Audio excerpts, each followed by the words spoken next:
Hello everybody, we're here in El Paso, Texas, in Austin in Focus, your state Senate office, bringing you news on what's breaking here in El Paso and of course in Austin, Texas. Today we have a great guest, Commissioner Veronica Escobar of the County of El Paso, and I got to do a little plug here. I'm one of her fan club members. I think the work that she's doing at the county has been remarkable. Commissioner, welcome to the show. Thank you for having me, Senator. It's a pleasure to be here. We talk a lot about what brings people into politics. You know, it's not the easiest choice you make in the world. So what attracted you to get into running for commissioner and actually getting into government? You know, for me it was really very fundamental. I just love El Paso. And if I could participate in any way in improving the community, in chipping in to see some progress occur for all of us and for our families and for our kids, I thought it would be exciting and fun work, and it really has been. And it has been challenging. It's definitely not a walk in the park, but it is a tremendous honor, and I feel very lucky to have had this honor and the opportunity. Share a little bit with us about you and your family. You know, every time on this show, I think we find out something new about a person that gives us a look into their heart about why they pick public service. And your family has a long and storied history in El Paso, some great leadership over the years. Your dad certainly was a major figure at the county. Tell us a little bit about you and your family. Well, my immediate family includes a very supportive and wonderful husband, Michael Pleaters, and we have two great kids, Cristian, Diego, and Eloisa. And so if they happen to see this, hey kids. And I'm very lucky. I have a very loving and supportive family. I grew up in a family of 5 children, and all 4 of my brothers, unfortunately, left El Paso and never came back, and they probably will never come back except to visit. And a big part of that is, you know, they wanted to seek opportunities elsewhere, and they have found great opportunities elsewhere. My parents are just, I could not have asked for better parents. Isabel Escobar, she's still with us and very vibrant and wonderful person. She works for EPISD. My father passed away about 10 years ago, and Ben Escobar of the Escobar Dairy family. And I learned a lot from both of them about taking care of people and looking out for one another, and a really great mix of 2 very different type of people. My dad, I think, came from a fairly privileged background. He was very lucky in that he was able to get an education and do a lot of traveling and experience a lot of really great things in life because he had the freedom and the ability to do so. My mom came from a much different upbringing, you know, very poor family, a lot of struggle, a lot of loss early on. And so it was interesting to grow up with 2 very different perspectives, but generally the same principles and values they both had, and they instilled in all of us. My oldest brother, Ben, is an attorney in Houston. I have another brother, Emilio, who lives in Dothan, Alabama, and he sets up dairies all over the world. My brother, Gabriel, is in the Foreign Service. He's in Rome right now, but he will be in Kirkuk soon. And my baby brother, Esteban, is a chef in Austin at Vino Vino. What a story. Talk about women in public service. You know, I like to think of myself as a really good dad, that I was changing diapers and cooking meals and going out to school and talking to the principal and being involved and being a soccer coach and trying to, hey, let's go learn how to ride a bike today, Zoe, it's a great thing to do, and trying to be very supportive at school. But I know what I was doing was probably 1/10 of what was being done in keeping the family and doing the parenting that needs to be done. And then you put on top of that the demands of public service. How do you do it? How do women in public service handle all of these different responsibilities? Well, being the superior gender helps, which women are. You know, you just get it done. I mean, you know what it's like, you just get it done. You certainly can't do it without a tremendous support system. And the great thing for me, where I'm very, very, very lucky, is I have great women around me to help me and support me. And so I have a friend, for example, whose kids go to Mesita, and where my daughter goes to school. My son goes to Wiggs, and he takes the bus to Mesita after school. And she will pick my kids up every Monday when I'm in Commissioner's Court, and she takes them home and has them, with her kids, get started on their homework, have a snack, and I couldn't do it if I didn't have that friend. On other days of the week when I need other friends, they are there, other mothers who will help with my kids. And if I have an event that's going to take all day on a Saturday, then my kids will join other kids and have fun at the park and do other things if my husband can't be there for whatever reason. And so there's a lot of co-parenting going on in our community, especially among working moms in general, because whether it's public service or whether it's teaching or whether it's running a nonprofit or whatever it is, we all really depend a lot on each other. And if you don't have that core group of strong, supportive female friends, other moms, I can't imagine. I mean, it just would be very difficult. But also, you know, my kids are of an age, thankfully, where they are a little bit more independent, and I can't imagine having done this when they were babies. I mean, I just think it would have been impossible. It was difficult enough to work a full-time job when they were babies, but I can't imagine, you know, going to events at night and meeting with constituent groups at night and on weekends and doing everything that you need to do in order to be as present for your community as you can be. And so it just would have been impossible. And so the timing was right. Well, it's remarkable how you pull it all together. I don't even know if you sleep. I don't know what you do to do all this but stuff. I haven't slept for a long time. So public service doesn't change that. Let's talk about the county. And a lot of people out there say, what exactly does the county do? It's a very unusual level of government. It has certain defined roles that it has to do in the community. In other parts of the state, particularly rural parts of the state, it's a major presence because it's a county that effectively runs the road system. In urban areas, counties are involved in health care and transportation. In El Paso, what are the top 3 or 4 things that county government does? Well, and I'm glad you asked that because I still find myself trying to teach folks about the difference between municipal government and county government. And there's always a great opportunity in that teaching moment so that people can then better understand who to hold accountable for what. That's important. As you know, counties are an arm of the state. And so we have very particular responsibilities that the state tells us we have to carry on, and we have a burden we have to carry. We have to deal with law enforcement through the sheriff's department, the administration of justice through the courts and everything related to the courts, like the district attorney's office, the public defender's office, the county attorney's office, the jail, and the providing emergency indigent health care, which we do through a world-class institution called Thomason Hospital. Outside of that, not only does the state not give us added significant responsibilities, although we have a tremendous number of unfunded mandates, but those are the top 3 general mandates, but they also will not give us certain powers that we would like to have. And I know that you have been on the forefront of working to grant us powers that we need, but one of those examples is ordinance-making authority. And I tell folks that the city, that's a really great tool for the city to have. So municipality, unlike the county, which does all sorts of things that impact our daily lives, garbage collection, the arts, culture, quality of life, streets, landfills, I mean, they pretty much do everything. But they also have an important tool, and that is the ability to create ordinances. So they can create laws. They can create a smoking ordinance that bans smoking in public places. They can also do zoning and ensure that we do our best to create good quality neighborhoods that are created in a very thoughtful way.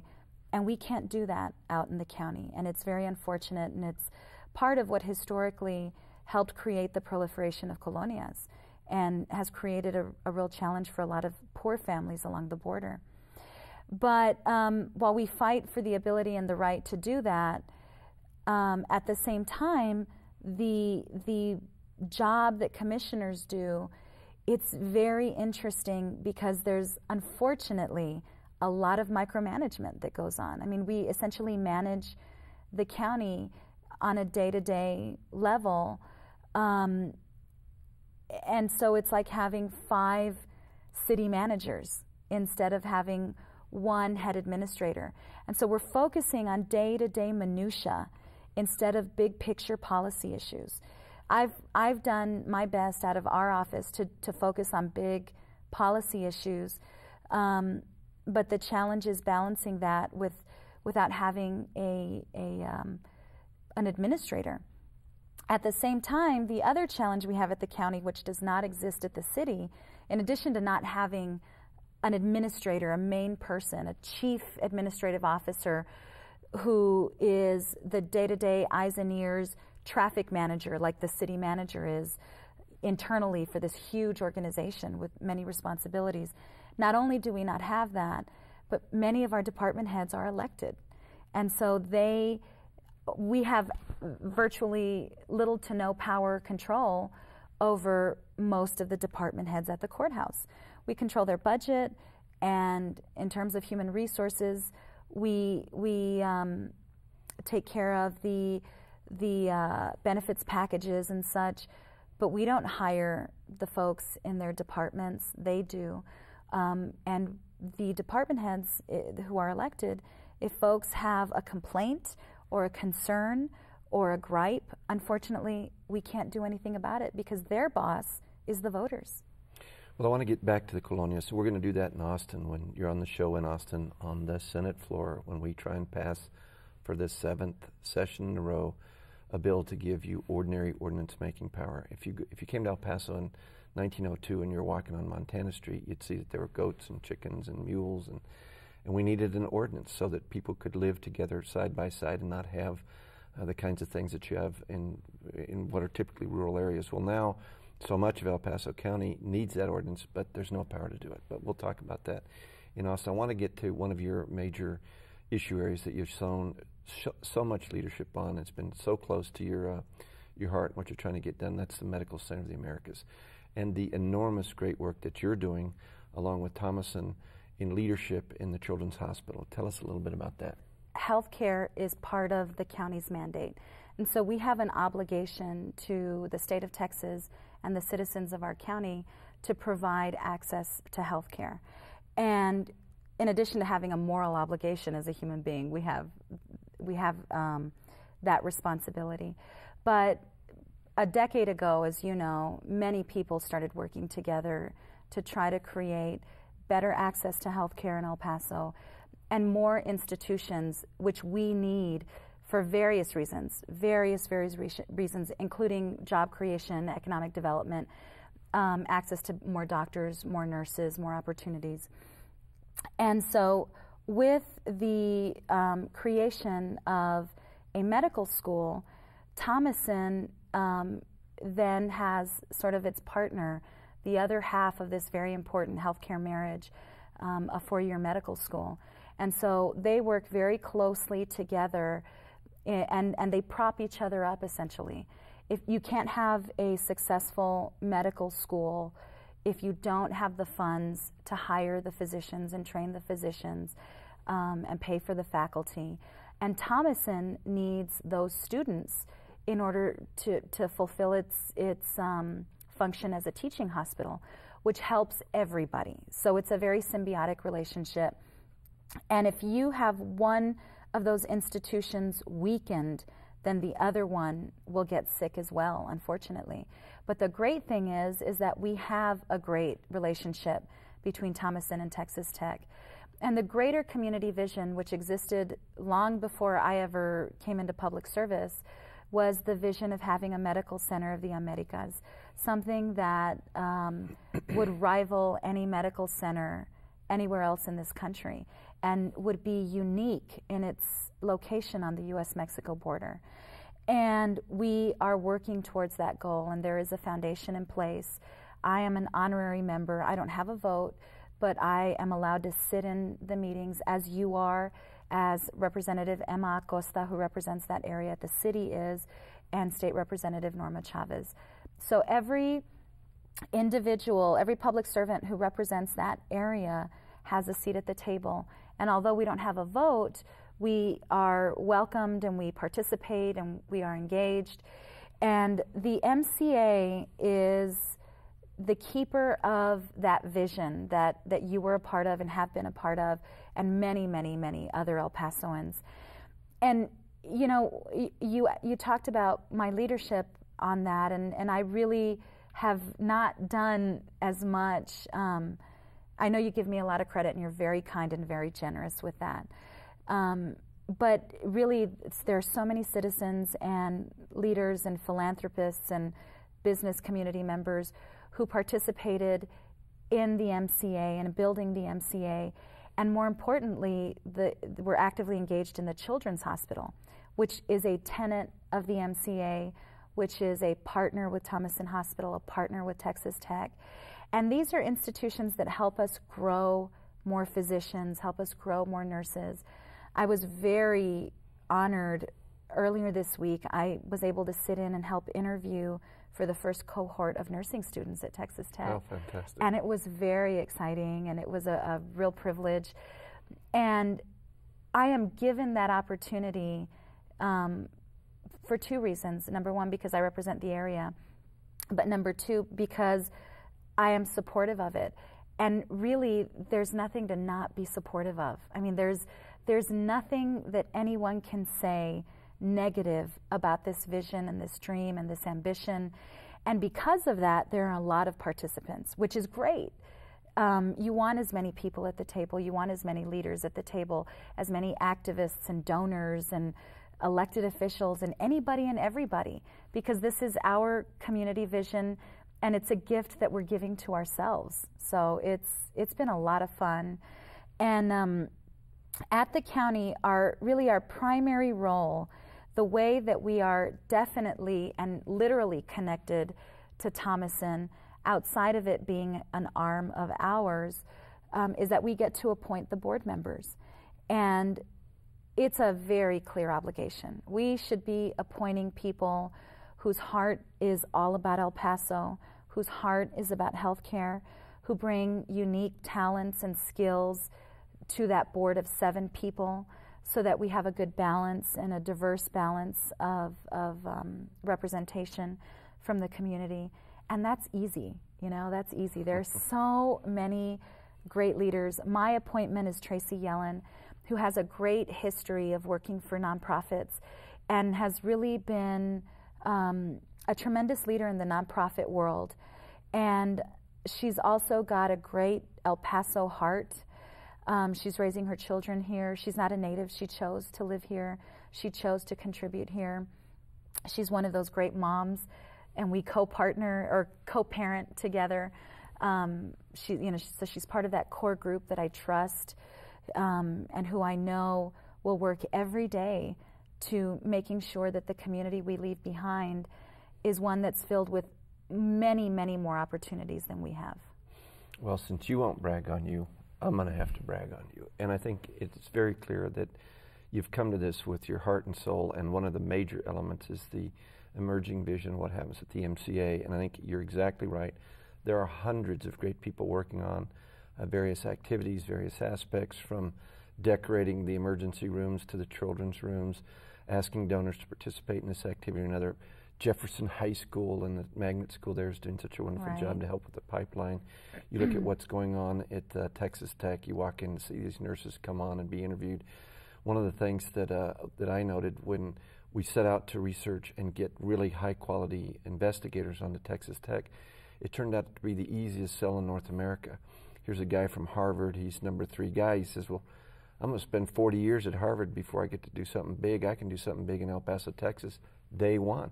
Right. And that to me was the most amazing thing, that others recognized immediately that this was the best place to be. But your leadership in orienting the county to be a full, engaged partner in helping to pass with many others the Children's Hospital bond obligation that didn't get by much, and it took a lot of people working hard to explain why it was such a good deal. I think the county, the people of El Paso are lucky that you're there doing that leadership. I really do, and I want people to know how much you've done to make that happen.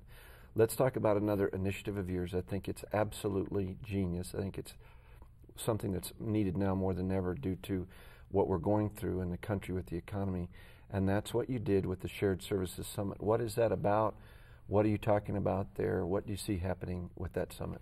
You know, that was such a fun initiative for me, and you know, just as I was explaining that at the county we have kind of those limited responsibilities in terms of policy, the great thing is there's nothing that prohibits us from tackling big policy issues.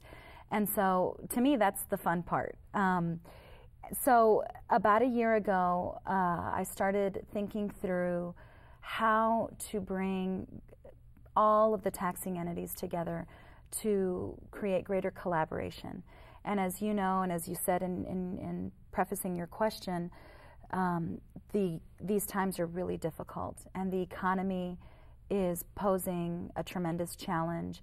Consumer spending is down, even in El Paso. And although we are somewhat insulated, we're not completely insulated. And we don't boom and we don't bust, but we do feel the ripple effect of what's happening in the rest of the nation and what happens in Ciudad Juarez. And so consumer spending is down, so that means sales tax revenues, which we depend on at the city and the county, are down. We also know that we are probably going to be seeing some more shifting of the burden from the federal government to local communities, from the state government to local communities. Our incomes are not climbing as quickly as they should be here locally. While I think that we're going to have tremendous opportunities in the future, there's a lag time. We're not there yet. We still have socioeconomic conditions in our community that present a tremendous challenge for families.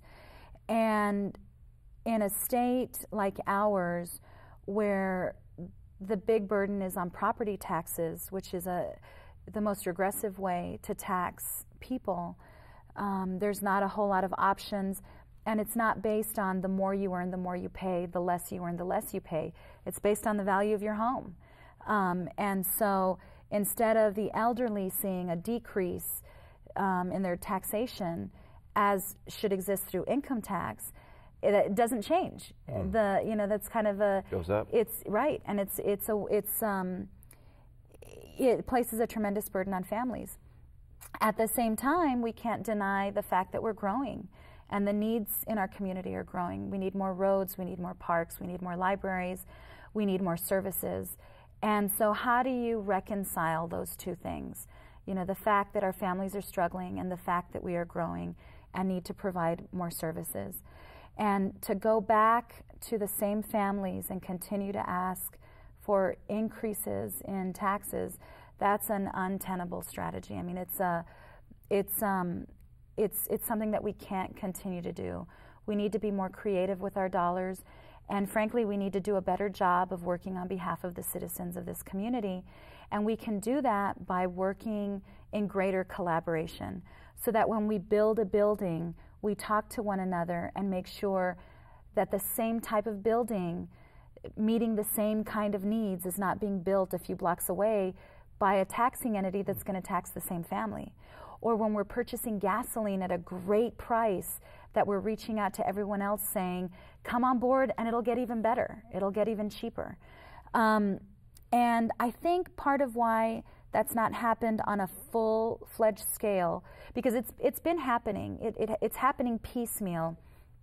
And it's happening in a way that's really, people are doing the best they can, because the burden on public servants, on local governments, is really tremendous. I mean, our public servants, our civil servants, are asked to do a lot with very little. And so it's hard for them to find time, and they're frequently not empowered to go out and collaborate this way. And it's left up to us, and things become political, and there are turf wars. And so when I thought about it, I thought, what's the best way to do it? Should we commission a study? Should we get all elected leaders in a room? And then I thought, we should just put all the professionals in a room. They know what they're doing. They know what's around the corner. And they probably have the best ideas, better than we could ever come up with. Right. The genius of what you've done is to say, look, this wallet of the taxpayers, you're going at the school district and say 50% of the property taxes to you, and then here's the city, and here's the county, and here's the community college, and here's Thomason. Shouldn't the first step say, let's all get together, our responsibility is to the taxpayer, and what's the best bang for the buck? And seeing the world that way, I think, is exactly the way you've delivered leadership to say, what can we do, say, for healthcare? How can we lower the cost of healthcare? And one of the benefits of that is that you end up lowering the cost of healthcare for even constituents and consumers that may not be in government. So I think that initiative it will have huge, huge dividends to the taxpayer and the community. Better services for less cost. What can you ask for? Right, exactly. And it occurred this past Wednesday. And there was a lot that went into it leading up to Wednesday. We had to get buy-in from every taxing entity, had to get everyone to support the idea. And actually, I have to say, I'm very proud of our community, because I thought we were going to be met with a lot of cynicism, and I thought that people were going to look at this as a dubious effort. And there could not have been more goodwill and more enthusiasm and support. And so what we did was we tackled 3 areas. Facilities planning, so that as we're building buildings and roads and parks and libraries and such, we talk to one another about what's coming down the pike. So that if, for example, a school district is building a new school, well, is there a way that we could create some kind of a park, a joint park, ISD, soccer field, outdoor area that we could all share, and so that when schools are not in session, the city finds use for those buildings, so that we're not building added buildings. And so facilities was one of the areas. Purchasing was another, and what came out of it was a brand new community purchasing alliance, which I'm really excited about. And then technology. And in El Paso, actually, I have to say, we already are way ahead of the curve when it comes to technology.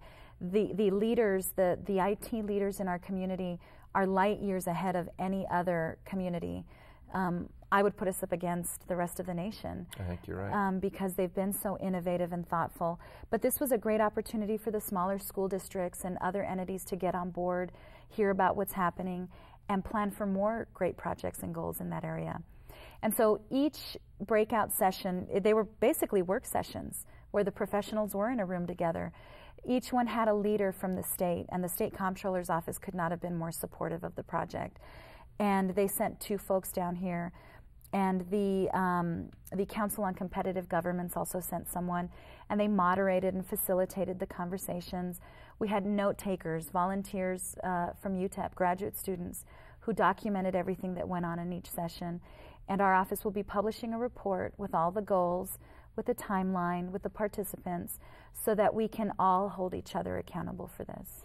Well, we have time for one more question. Okay. And this is going to be a little bit tough, but I think we need to put it out there. When we look and read the newspaper and we see issues of allegations, at least, of public corruption, and I know you've been talking about this for a long time, even before you got into office, we have to look at our community and ask hard questions about values. How was it that on the one end, public officials taking money, a bribe? How was it on the other end that someone in business was offering the bribe? And what do we now do as a community to address these issues and use it, as you've called it, a teaching moment to make ourselves much better at what we do? The public is asking those questions. You've seen recent elections where those issues have been raised. What do we do? How do we move on that issue? Well, and you and I have had this conversation many times. I think the first thing a community has to do when something like this is happening is have a very honest conversation about corruption, and a very honest conversation about the participants in it. And I know it's uncomfortable, and I know that it's unpleasant, and it's not something that leaves a good taste in your mouth when you do it. But it's important that you do it. And, you know, I was thinking through the other day about campaign contributions and looking through my own campaign contribution report and thinking through, how do we talk about this? And, you know, we just talk about it honestly is what we should do. And I've tried to do that with the media when I've been asked about it. and been asked about, do you know this person, and what happened with this person, and did this person ever ask you for anything? And being very honest and saying, yes, you know, I know this person, and I've known this person for a long time, or these people, they gave me money, but they never asked me for anything. This other person did, and I said no. And you have to have those conversations. You can't get away from it. And the political community in El Paso is very small. And so it's inescapable. So I think number one is an honest conversation about it. But I think as a community, there's a recipe for having a good, strong, ethical backbone in your community. Number one, you have to, and this is the big one for me, you have to have an active, engaged press. You have to have a great newspaper. You have to have investigative journalists. You have to have people who aren't afraid to ask the difficult questions and do the research, and a paper that will stand by those reporters. The second thing is you have to have people running for office, lots of people. And a great newspaper will scrutinize all of that. A great newspaper will ask the tough questions and will help the community understand the issues and the things that are at stake. And the third thing is an active, engaged federal law enforcement arm, which apparently we have now. But, you know, all those things are important because a great newspaper creates stories and creates journalists that hold people accountable. The federal government holds people accountable. And when there's that much scrutiny and transparency going on, then the chances are you'll have more ethical candidates running because the light of justice and the public has been shined on what we're doing. Well, I think you're exactly right, and you've been talking about this for many years, even before you got into public office. I think we face a challenge here as a community, and that is, will we go down the path of more truth, more sunlight, more ethical behavior in public office, electing better officials who take that pledge at the front end to do that, and then improve the way we work our public and our private contracting pieces with government, or do we not change? And I think that's where we are today to ask those hard questions. I want to thank you for coming today. We've had Commissioner Veronica Escobar with us, one of the most remarkable leaders that we have in El Paso today. I feel so great about the new leadership that's coming into this community, at the county, at the city. I think we're really on a path to some historic progress in El Paso. I think she's one of the reasons why. What I'm going to promise you is that come session time, we'll do another interview, we'll do another conversation in Austin to talk about what the county's role is, what they're going to do in Austin, what they're asking to be done, so we connect up the dots. So when on the Senate floor next time, maybe February or March, we'll talk a little bit more about moving the agenda forward in the issues that the commissioners talked about in healthcare, in infrastructure, with Fort Bliss, the kinds of things that we need to get done. And until then, it's been great being with you today, and hope you tune in next time.